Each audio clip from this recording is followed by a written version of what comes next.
G'day. How are you, Rick? I was a bit off in my timing. Actually, here, that's what I went, But I played the intro. Here we are, Rick, for the Loki Live After Show. Episode 2 is down, already up, and we've watched it. We certainly have. It. So it was absolutely fantastic. Let's give our overall impressions of this episode, general overall impressions, and then we'll get a bit more deeper into what was going on. Rick, what did you think of tonight's Loki's episode? I loved it. I really enjoyed this episode more than I did last week's episode. I know we probably say this with every other Marvel show that we always have. Each episode we go, it's better than the other. But this one, I don't know what it was. I just absolutely loved it. I think it was maybe the bro romance, I'll put it, between Loki and Mobius. I reckon that was the thing that kind of got me with this episode. And it actually made me think a lot of things to think about in this episode as well. So I thoroughly enjoyed it, mate. And yourself? Yeah, I did. I enjoyed it very much. There is a lot to unpack in this episode. It's always generally going to be, because we're getting into the meats and the bones of the story now, aren't we? You know? That's right.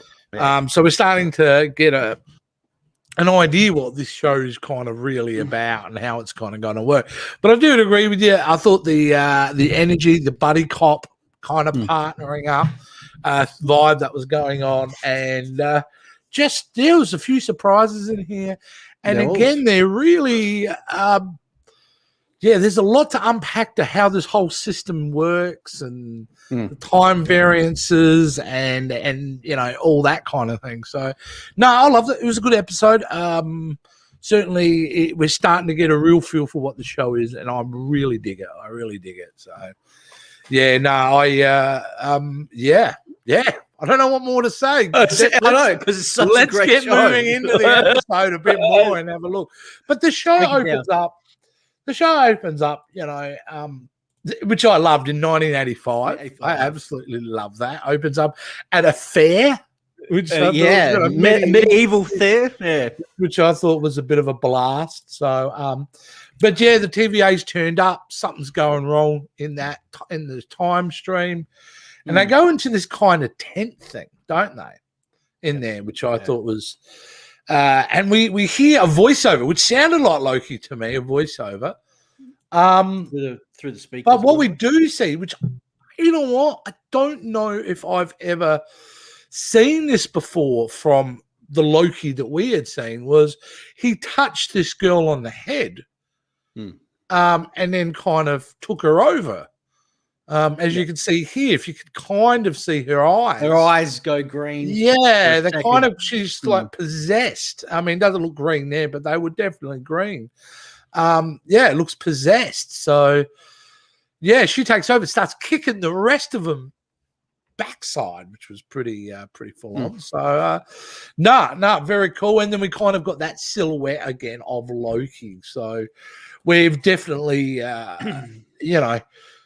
just reminding the audience, I think, at this point that, this is a pretty formidable kind of villain that we've got. So, but you know what I did love? I loved how we first see Loki in this episode. I know. He's sitting at a desk, mate. Sitting at a desk. Tie, and then bizarre tie shirt, looking like that bored office worker. Very circa 80s kind of, droll kind of office look. But I love it because he's having a bit of back and forward with Miss Minutes. Miss Minutes, you can see here, which I thought was really, really cool because I'm like, that was unexpected, little back and forward there. But we established the fact that Loki at this point, and we don't know how long it's been since the first episode, but it does feel like it's maybe been a week or two because he's settling into that role that they want of him, which was, I thought, quite funny. So, but also, Loki's a trickster. What's he up to? He's just not going to accept. He's got on to his fate like that. Absolutely. But basically, Owen Wilson meets up with him, throws him a jacket on, and he's been taken to his first kind of investigation, isn't he? Yes, well, Yeah, because they asked him, they have that little like group meeting, and they said, and that group meeting turn around, introduced. Well, the turnaround, it's a variant. Yeah, but more exciting in that scene, Rick, I thought, was getting introduced by the different type of hologram like Lokis. And I don't have them all here. It's more like a hippie look, but I love that big monstrous one. And wasn't there like a surfer one or something? Yeah, the first one, like lifeguard or something. I don't know what it was, but it was great little Easter eggs there to see the different versions. So good of Loki. So, which I thought was a very funny little scene, and they go back to that medieval place.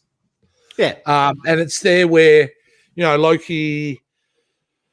Really, it's just an episode to see. Oh, sorry, it's just a scene where they just kind of go in and test everything out and test Loki out because they don't know if they can trust him.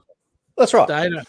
Yeah, so it's interesting. So, and he is establishing a good rapport. I think, as much as he is annoying Owen Wilson, and he is because he won't shut up. And he said that. He goes, what happened to the guy that was in the lift that wouldn't say anything? Now you're just yappering away. So non-stop, I love it. It's great. Yeah, it was very cool. Very cool, And Owen Wilson as a character, Morbius, is copping a lot of flack. You can tell the TVA team members are not happy with Loki there. I don't think anyone's happy with him there. No. So they don't trust him. He obviously goes and meets the judge. And the reason I wanted to show this thing, I don't trust her. I do not trust her. In what way? What makes you? Something about her. I don't know if she's behind this or the whole TVA thing feels so sketchy to me, dude. So I'm still not, after this episode, feeling like they're the good guys. And, in one little great scene, which I don't have a photo of here, but when they're at they're sitting down and eating, and Loki brings it up and says, like, so what? We don't have free will. This is, you know what I mean? Which is what I was going on about last week. What kind of universe is this? And he's asking the same kind of question, but Morbius. I enjoyed that scene. Did you like? I like that scene. I did too. And it's quite large. It goes on a bit because it's built off the back of getting Loki to get to work. Yeah, like we need you. Well, basically, he needs him to kind of assess all the files, and that's what he kind of gets stuck doing, really, doesn't he? He gets stuck having to go through all these files, which I love. I love the fact that I don't have a computer. It's very 80s kind of classic physical files in there, but it does lead to something that he does find, which I thought was quite emotional for him because it's another realization. Because he's got access to his whole life is the fact that he discovers this, the destruction of Asgard. Ragnarok, as you can see right there, Class 7 apocalypse. So it's but for him it's an important clue because from there he figures out that this variant of Loki, the lesser Loki, is the lesser Loki. That's it. Is hiding at apocalyptic events. Yeah. So doomsday events, he can hide because it doesn't affect the timeline. Now he can't be picked up. So now this made me think a little bit about this. I don't know if it's theory or not or whatever, but how come TVA, who have emphasized how they know everything about all the timelines and everything that's going on, why did they not pick up this theory? Why do they already know this already? So is someone, you know what I mean? Are they hiding something, or they already knew this? Yeah, and they, I think you're asking the right questions because I do feel there's something going on with the TVA. Something bigger and broader is at play here, and something that doesn't feel right. That's why I don't feel like I can trust that judge. I feel like she's in on it. Yeah, but there is something kind of really kind of sketchy on. Yeah. But like Loki figures out that it's most likely that version of Loki would go to events to hide out before apocalypse because at an apocalypse everything dies. So there's no way you can timelines You can't change. Yeah, there's no way you can be seen. He can hide out in those little pockets and that, and which leads to a very funny scene where they test that theory out, which I absolutely love. When they go to Pompeii, and and here we go. You're all about to die. I absolutely love it. It's great. And he's just like, be free, goats, and all that kind of thing. I thought it was. I thought it was really good. Like for a TV show, then when the volcano erupted. Oh yeah, I've been to Marvel, man. Let's go, man. Really good, man. So good. It's really good. So yeah. So we kind of already touched on the scene earlier, but it is worth noting because you said you really enjoyed that. Is this scene where really it is back and forward between Mobius and Loki, and Loki asking those big questions, and Mobius giving him an answer, but I don't know if even he's it's all still very vague. He doesn't. Well, I don't know. He trusts him. He knows everything about Loki. So yeah. He's. I don't know. He's trying to not mind. Get into his mind. He already knows it, but the back and forth was great.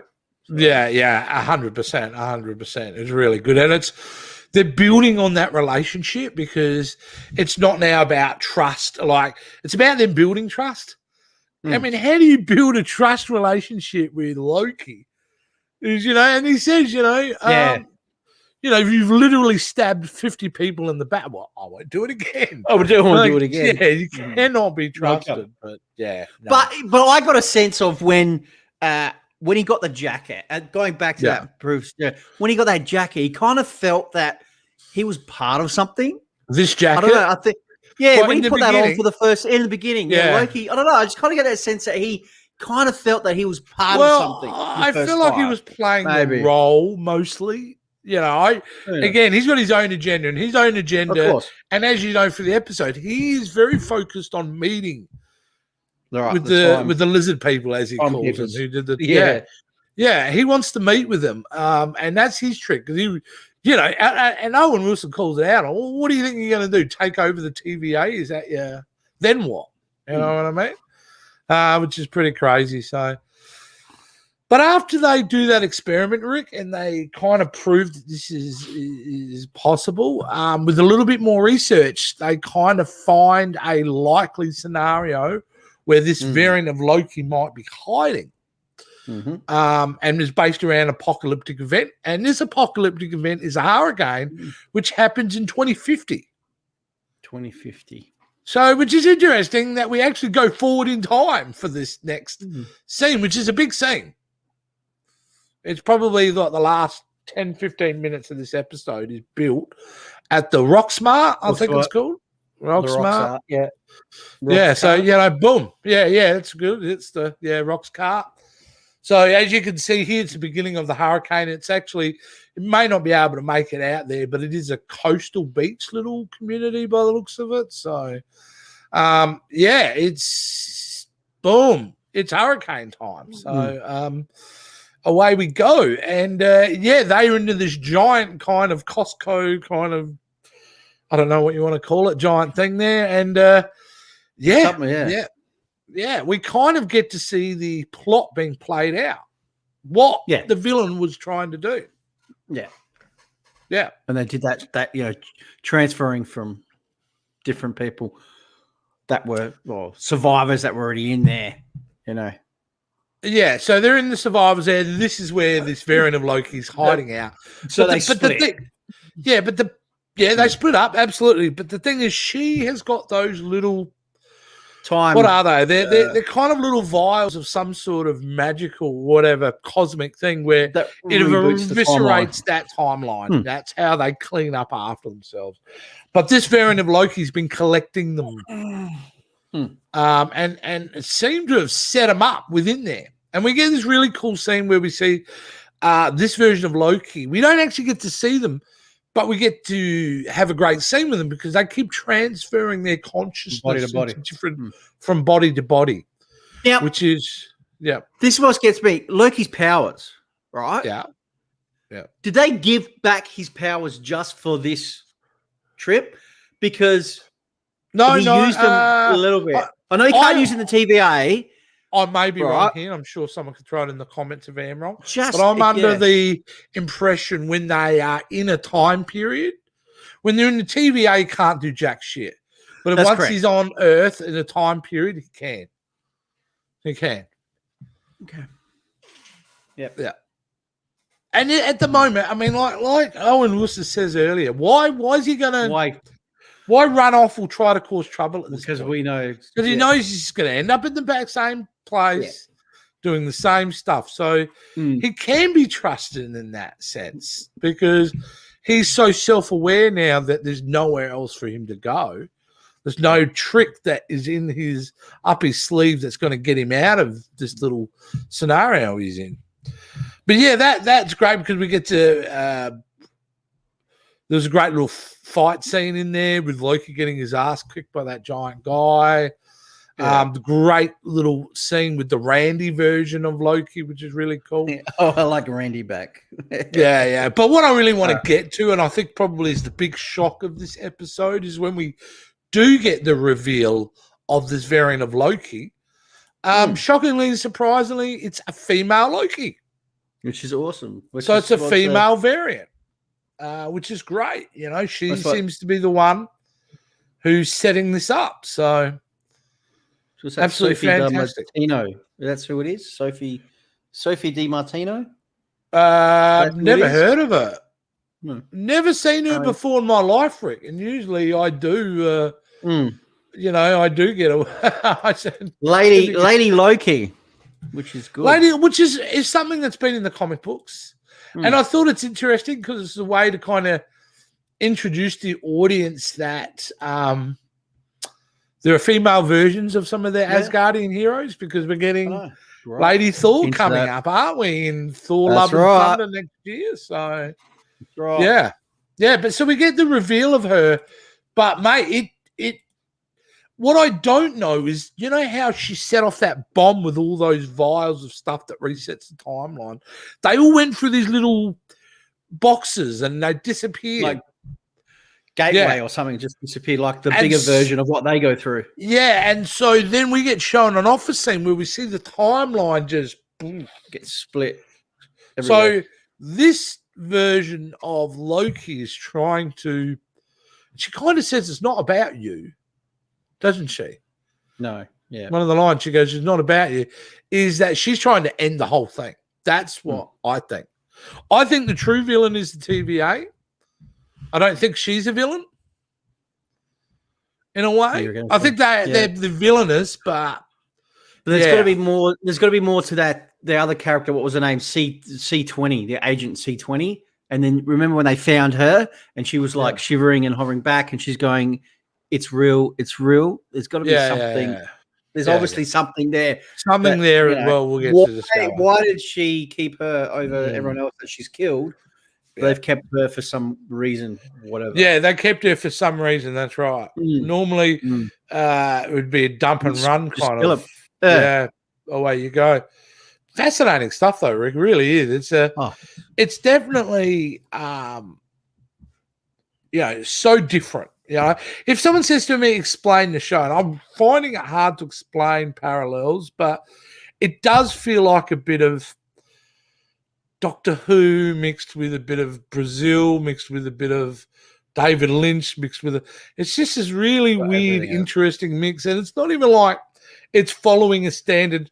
It's not like it's a cop show. It's not like it's a, melodrama. It's just this own unique thing. And I'm loving the way it's going and it's been the same for all their shows. I genuinely don't know what's going to happen each episode.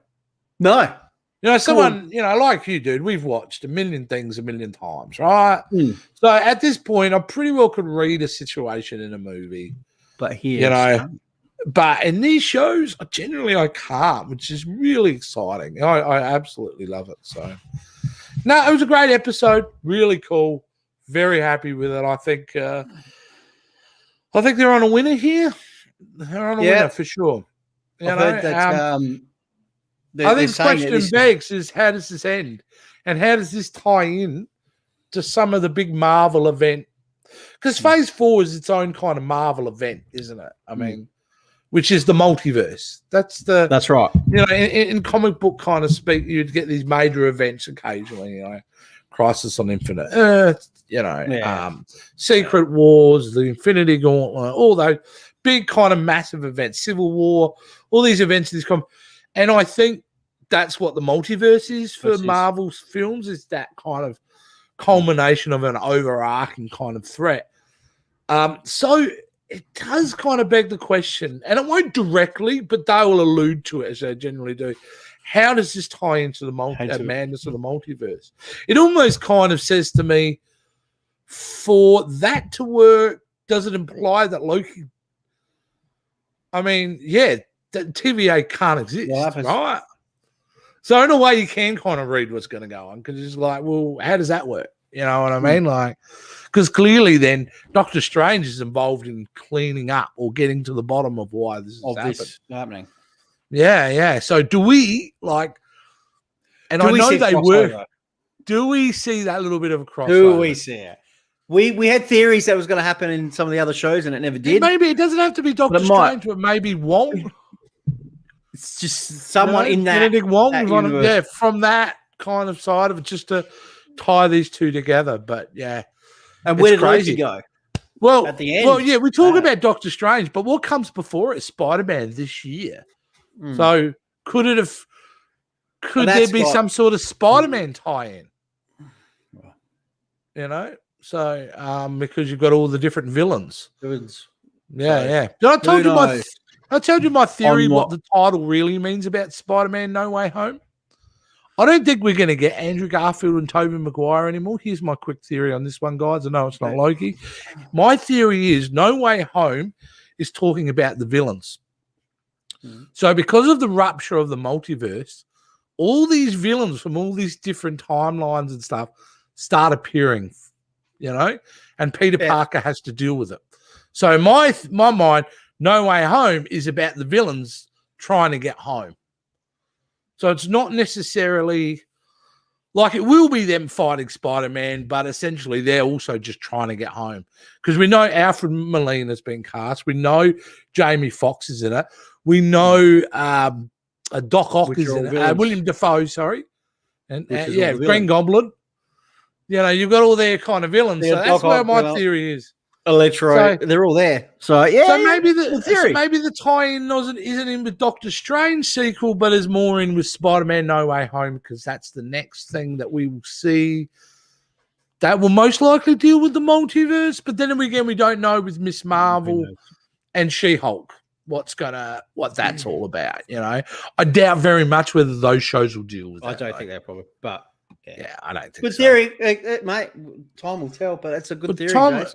Because I think everyone's expecting Tobey Maguire and Andrew Garfield. There was so much though, and now it's kind of gone away. So I don't think they are in it. I honestly think it's just the villains. So remember they changed, like Marvel threw out all these different titles to throw people off. Throw people off, and this, and there's so much going on with this movie. So yeah.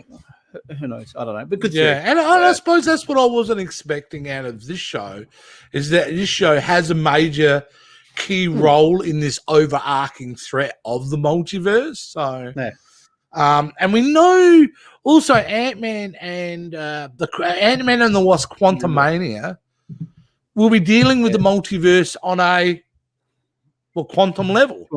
Yeah. So that all ties in as well. So that And what's gonna, and I'll tell you who's gonna save it all in the end.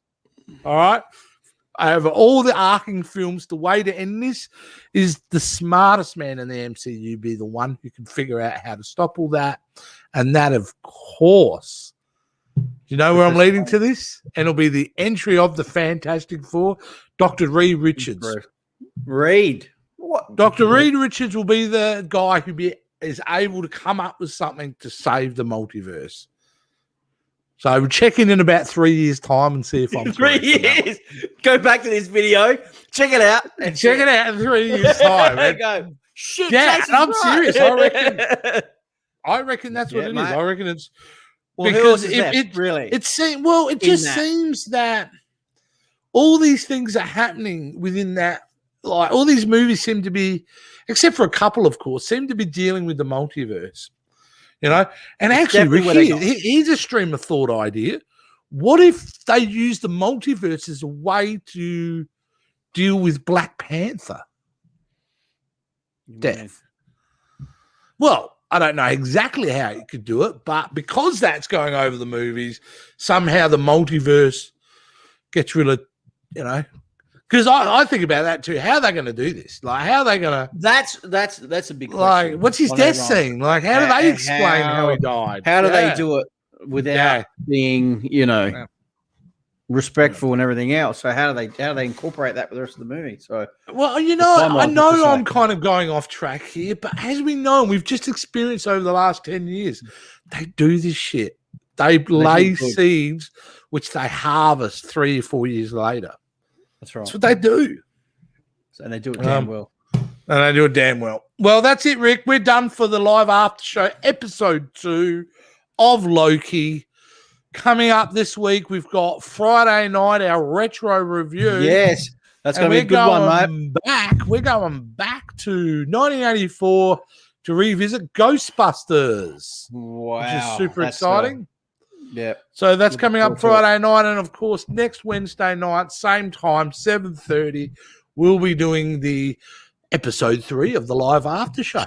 Halfway there, mate. Next week. Halfway. So guys, we're 2 episodes in now. Like, tell us what you think. Did you enjoy what you watched so far? Are you liking where the show goes? Do you have some critics? Do you think we're so off the board what we're talking about? Whatever you're thinking, type it on a keyboard, send it to us. We'd love to know your comments and feedback. All right. That's it. So until then, I'm going. I'm done. I'm done. I'm out. Rick's done, and we'll see you guys all very soon. See you guys.